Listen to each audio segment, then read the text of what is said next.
Hello, my name is MooingCat and welcome to a very quick video where I would like to share a new addition to my Halloween event guide. Earlier today I worked on making this table here where you can see all the different toy quests, and I've also color coded it to show which quests you can complete at the same time. So if you end up getting a lot of toys, which you probably will, one of the ways to speed up completing the quests is to complete multiple quests from different toys at the same time. So for example, if both Kevin and Sir Hogslot here requires you to spend some forge points, instead of doing that 2 separate times, you can do it at the same time. So as you can see here, you have this table. You can find it in my written guide. So it will be under the section for toys. So toys and completing toy quests. You can find this table. I will link it in the description, and hopefully this will help you plan out how you can complete your own quests. So let me talk a little bit about it. I will not keep you long. I have abbreviated quite a few things here. I think most are quite self-explanatory. I have a few notes here if you are interested.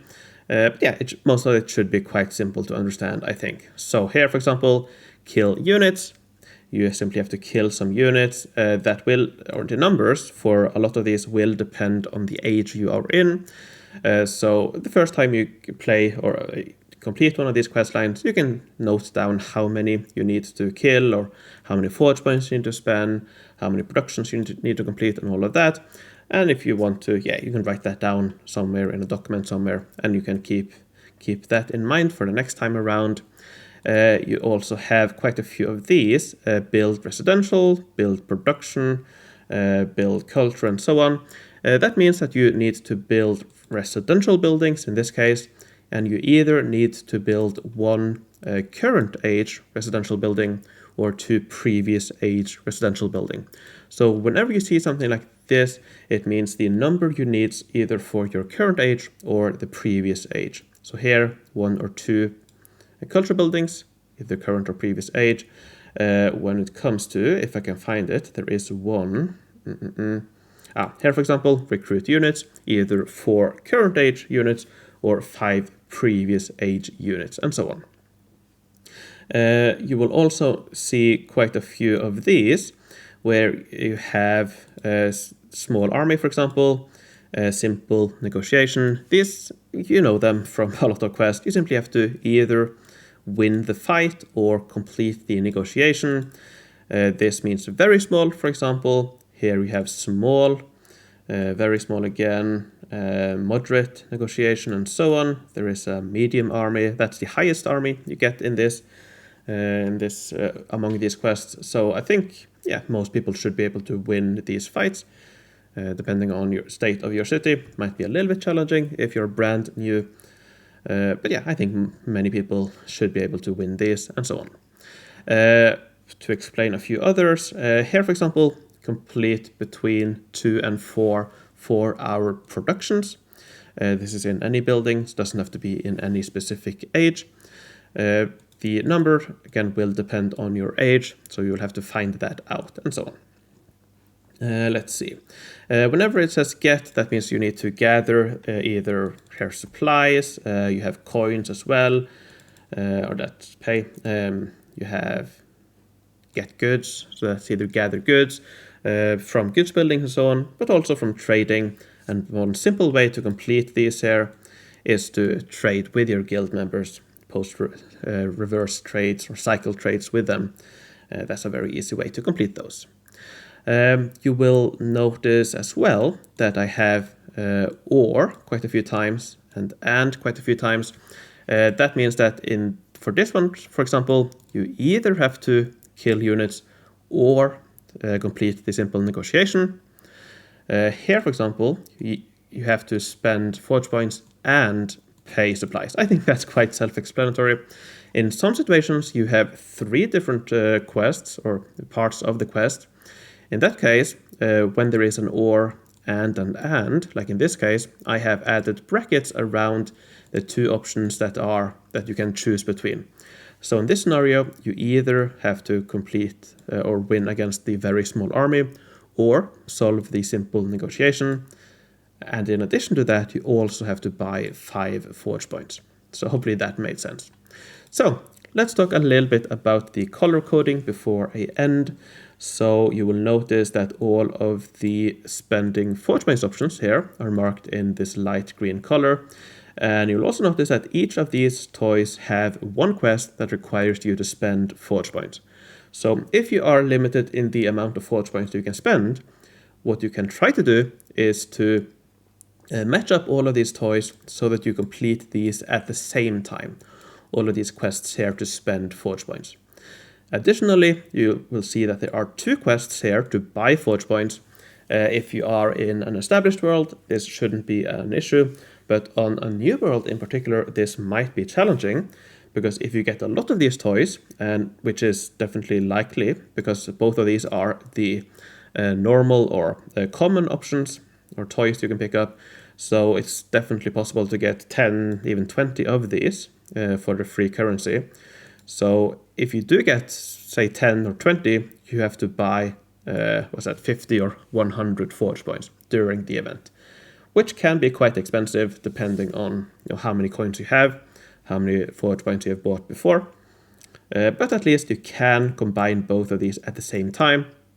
You don't have to buy double up. So particularly if you are on a new world, I would always, when you complete these, always match up Kevin and Mr. Tickles here on the buy 5 forge point quest. Another good one to combine is the last one here for Kevin and the second one here for Trixibel. Both of those require the same amount of 4-hour productions, so definitely plan ahead and complete both of those at the same time. You will probably have quite a few more Kevins than Trixibels, but you probably will get a few Trixibels as well. So at least when you complete the Trixibel ones, make sure to also have a Kevin one ready, unless you want to double up things, which is fine. You will also notice that we do have 2 quests here that asks you to exchange items in the antiques dealer, but luckily both of those have these side options here of gathering goods instead. So antique dealer isn't really required. The second option here of gathering goods is really simple to do. So yeah, you can do that instead. But if you happen to have a antique dealer production ready, you could always use that as well if you want to. You also have 2 quests here to gather incidents, but both of these again have secondary options, so you will not be blocked if you don't have any incidents to pick up. For this one, you can gather some goods instead, which I've said many times is really easy, or you can complete 10 current age productions. So that might take a little bit longer, but as long as you have at least 1 current age production building, that should be very simple to complete, so shouldn't be any issue there. You do have 2 quests that asks you to aid, motivate or polish a friend's building. This first one here has a secondary option to complete a moderate negotiation, so you could do that instead. Depending on the state of your city, this is probably the easier option. But if you are in a brand new world, for example, you might not have as many goods, so you can complete the aid one instead. Then for Trixibel here, you have to aid 10 times. So depending on how long there's left of the event and how many of these you want to complete or want to be able to complete, you should probably save a few aids. Perhaps don't aid your neighborhood during this time, and then when you get these quests, you can use those to aid. Of course, if you are completing this as well, which requires 40, then that requires a little bit more foresight. So depending on how many of these you get, set aside some friends or guild members or neighbors to aid. But of course, if there are multiple days left of the event, you can always wait until the next one. There are also, as I mentioned, a few here to kill units. This one can also be completed by visiting taverns, friends' taverns.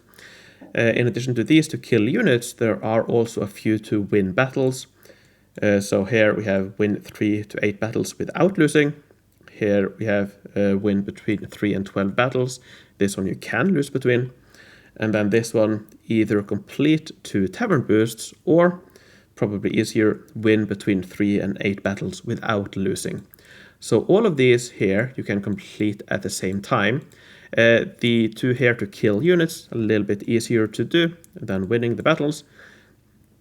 Here, one way to complete these is to enter a battle, kill some enemy units, and then surrender, then enter it again and surrender, and so on, all until you have collected or killed as many units as required. But you can also complete it together with these. For example, for these here kill units, one way to easily do this is to enter these battles here.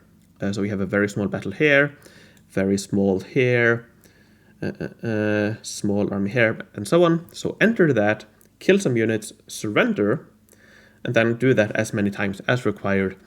Surrendering here doesn't lose you anything, it doesn't matter, so you can simply do that until you have killed all of those units.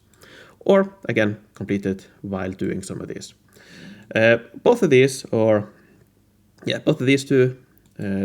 two here also have secondary options that might be easier. So to gain some happiness, that's very easy with some memorials, I think they are, the 2x2 Bronze Age decoration. Donating goods to the guild's treasury might be, depending on how developed you are, might be very easy or might be quite expensive. Complete or buying 2 tavern boosts, that will only take you 15 minutes if you do the 15-minute guild expedition boost, or 30 minutes if you have multiples of these to complete at the same time. So that should be quite easy as well. Other than that, this one is probably quite a challenging quest, or probably not that challenging, but might be. Either acquire 1 to 2 sectors, and a reminder, if you have completed absolutely all sectors on all maps, this will be auto-completed, or complete 24-hour productions between 2 and 12 times. So this one, you might want to do this. It's much quicker, of course, than doing 24-hour productions. And this one, scouting a province, that will take some time for most. So you do have an option to also win against a medium army, which I think many people will be able to do. Some might not be able to, in which case you do have to scout a province. Anyways, I've talked enough. You can decide for yourself what are challenging for you. So as I've said, I have linked this in the description, so you can go ahead and look at that if you want to. Now, before I end, I do want to say that later today, if you're watching this video as I am releasing it, I will be doing my weekly live stream. And during that live stream, I will finally be completing my rebuild of my oldest city. I have had this layout for over a year now. I'm quite sick of it. So over the last 2 live streams, I believe, I have started, or I've been rebuilding this, started planning and placing down and so on. In this live stream today, I will finally be able to complete it. And by doing so, I should be able to get above, at least about 2,000 attack, and I'll get a few hundred additional defense as well. So I'm looking forward to that. Join me if you are interested. Alright, that's it for this video, but before I end, let me thank my Patreons for their support. I would like to thank Homestar, Fort Prefect, Lorden, Rockenobin, Kim Cayley, Rolf the 8th, PQ the Goat, Dan Simonat, JT, The Rev, Merrick B, Hugo Kant von Count, Jan Fredriksen, Shooter Genovese, Filda, Rush, Susan Weiss, Megarock, Rocco, Eric, Merton Emrys, Henrik der Klerberg, Mattia, Opsy the Obsessed, Raf, Kim, Adarel, Mike, Wolfboy, Flavius Belisarius, and Atomic. Thanks for watching, take care, and I will see you in the future.